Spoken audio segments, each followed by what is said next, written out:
नमस्कार, मैं आरवी सिंह यादव, संपादक आज हिंदी दैनिक। आज आपके सामने हम बालासोर में हुई रेल दुर्घटना के बारे में बड़े विस्तार से बताएंगे कि असलियत में इसकी असली जिम्मेदारी किसकी है। हालांकि इस मामले में प्रधानमंत्री के निर्देश पर एक जांच कमेटी बना दी गई है, फिर भी हम उन तथ्यों को उजागर करेंगे जो हमें सूत्रों से मिले हैं। सबसे पहले हम आपको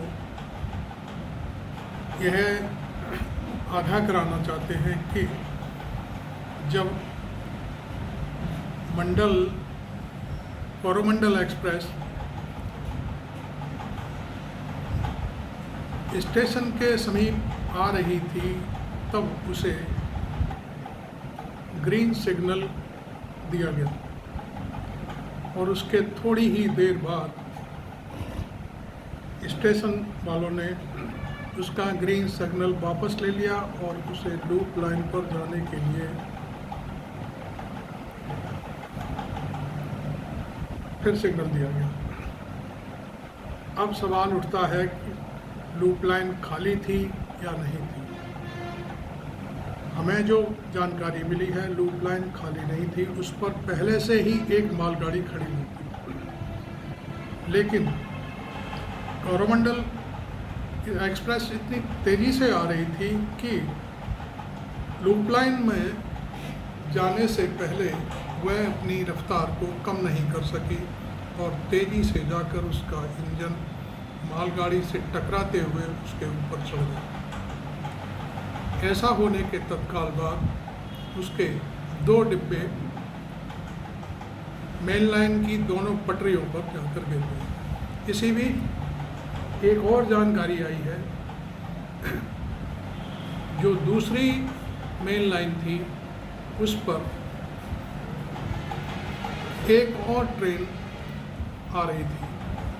उस ट्रेन को भी स्टेशन पास कराने के लिए ग्रीन सिग्नल दिया गया और जब तक वो ट्रेन स्टेशन पर पहुंचती उसे कुछ आभास नहीं था और पटरी पर पड़े जो ड्रेल हुए डिब्बे थे उनसे जाकर टकरा गई। इस तरह हम कह सकते हैं कि यह टोटल सीन 3 ट्रेनों की आपसी भिड़ंत का मामला बनता है। अब इसकी जिम्मेदारी किसकी बनती है, यह बात हम आपको उजागर करना चाहते हैं। इस मामले में जिस स्टेशन पर यह दुर्घटना हुई उसको कहाँ का कंट्रोल रूम कंट्रोल कर रहा था, क्योंकि कंट्रोल रूम को सारी जानकारी होती है कि किस लाइन पर कौन सी ट्रेन चल रही है, किस लाइन पर कौन सी गाड़ी खड़ी हुई है, यहाँ तक कि लूप लाइन में कौन सी गाड़ी है और उसका टाइम क्या है, उसे कब निकालना है। तो ये सारी जानकारी होने के बावजूद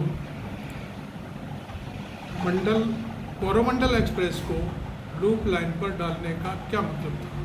क्या स्टेशन और कंट्रोल रूम इतना भी नहीं समझ पाते कि लूप लाइन जब पहले से मालगाड़ी से भरी हुई है तो वहाँ कोरोमंडल एक्सप्रेस को कैसे ले जाया जा सकता है।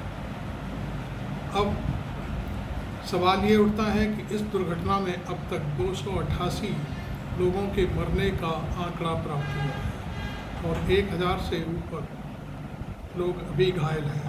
लगभग ऐसा ही बताया गया है कि 65 से ज़्यादा लोग बहुत ही गंभीर हालत में विभिन्न अस्पतालों में अपने जीवन लीला जीने के लिए जूझ रहे हैं।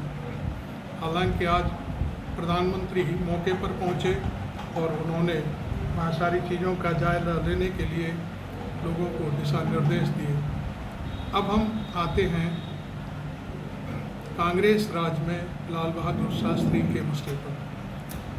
एक दुर्घटना तमिलनाडु में हुई तब लाल बहादुर शास्त्री जी ने अपना इस्तीफा जवाहरलाल नेहरू जी को सौंप दिया था। उस समय प्रधानमंत्री नेहरू ने कहा था कि शास्त्री जी, आपको मैं छोड़ना नहीं चाहता, लेकिन मैं आपके इस्तीफे को एक नज़ीर के रूप में प्रस्तुत करना चाहता हूं, जिससे लोग अपनी जिम्मेदारी से न भागें। आपने अपनी जिम्मेदारी निभाते हुए रेल मंत्री पद से इस्तीफा दिया है, यह मैं स्वीकार करता हूं और भविष्य के लिए इस इस्तीफे को नज़ीर के रूप में देखा जाए, इसलिए मैं आपकी सराहना करता हूं। आज प्रधानमंत्री नरेंद्र मोदी के रेल मंत्री अश्विनी कुमार हैं। कुछ दिन पहले मीडिया के सामने उन्होंने एक रेलवे कवच नाम की किसी वस्तु का डेमो दिया था।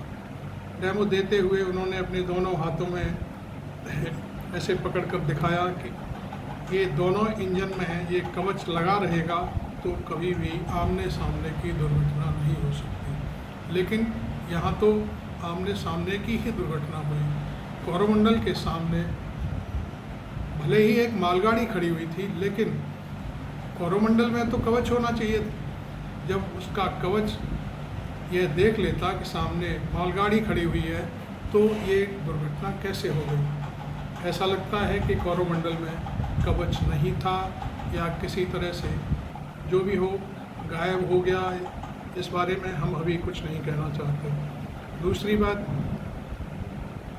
आखिरी जो ट्रेन ड्रेल हुए डिब्बों से टकराई उसमें भी कवच नहीं था।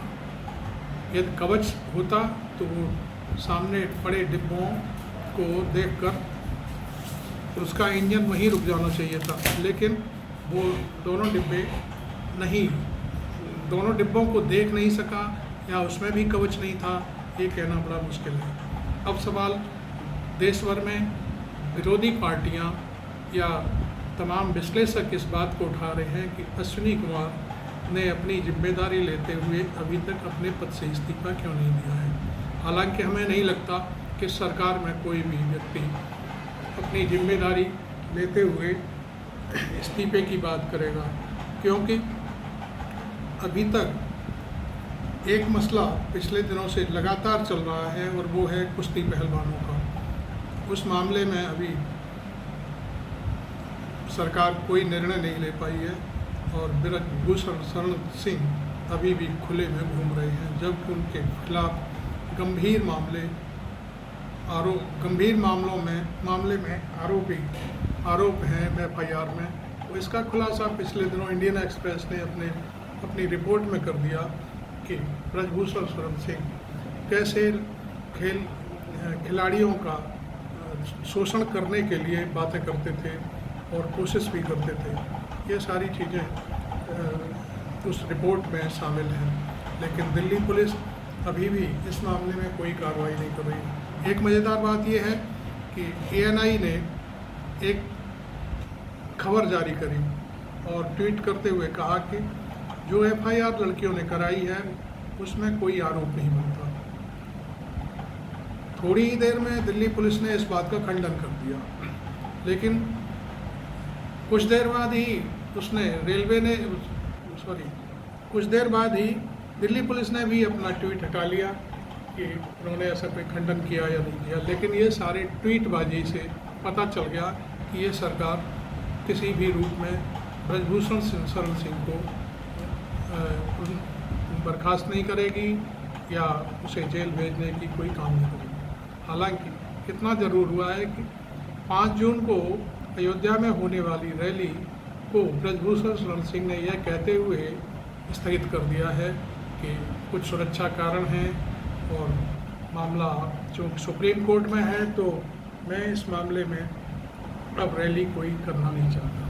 हालांकि जैसा भी पार्टी का निर्णय है, इतना ज़रूर पता चला है कि शायद बीजेपी के हाईकमान के किसी बड़े नेता के प्रेशर में यह रैली रद्द कराई गई है। हालांकि ब्रजभूषण शरण सिंह का मामला कब तक चलता रहेगा ये तो हम नहीं कह सकते। हाँ, भारतीय किसान यूनियन ने जो सोनीपत में अपनी पंचायत की थी उसमें अल्टीमेटम ज़रूर दे दिया है कि 9 तारीख तक या ब्रजभूषण शरण को गिरफ्तार कर जेल नहीं भेजा गया तो फिर हम अपना काम शुरू कर देंगे और उसके लिए फिर भारत सरकार जिम्मेदार होगी। इसके लिए हम कोई जिम्मेदार नहीं होंगे। आज की तमाम खबरों के साथ आप देख रहे थे मेरा YouTube channel RV Singh Yadav, आप इसको लाइक करें, फॉलो करें, सब्सक्राइब करें। आपको इसी तरह से मैं प्रतिदिन दिन भर की खबरों के साथ प्रस्तुत करता रहूँगा। धन्यवाद। जय हिंद, जय भारत।